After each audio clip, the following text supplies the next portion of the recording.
First up, we're jumping back to about a month ago, back to episode 12. We spoke about TikTok Notes, a new feature that TikTok was thinking of implementing, and they were testing in Canada. So we had an opportunity to try that out. Any updates with that one? So TikTok Notes, like you said, is still testing in Canada. I think it was Canada and Australia, if I'm not mistaken.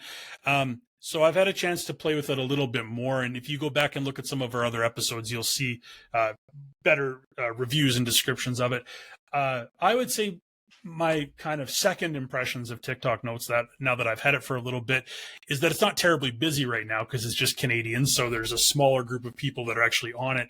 But the one thing I have really noticed over the past couple of weeks is when you are on TikTok, I'm getting regular notifications saying, hey, so-and-so that you follow on TikTok is also on TikTok Notes. You can click it and you hop over to TikTok Notes. This would be very similar if anybody is using Instagram and Threads, where if you're on Instagram and all of a sudden they're starting to kind of place Threads content inside of the feed, for example. It's basically the same thing with TikTok and TikTok Notes. So there's no word, I haven't seen anywhere about a larger rollout date for TikTok Notes, but it is still testing here in Canada. And I think now just having that tie to TikTok is probably going to drag a few more people over. But overall, it's a pretty smooth app to use. It's pretty easy to use.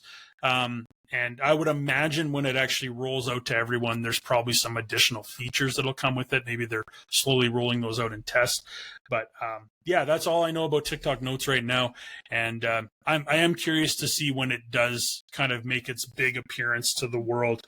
How is that going to disrupt what something like Instagram, for example, does? So Sure. we'll keep on top of it. And it is kind of a unique one because, as you mentioned, it's testing here in Canada.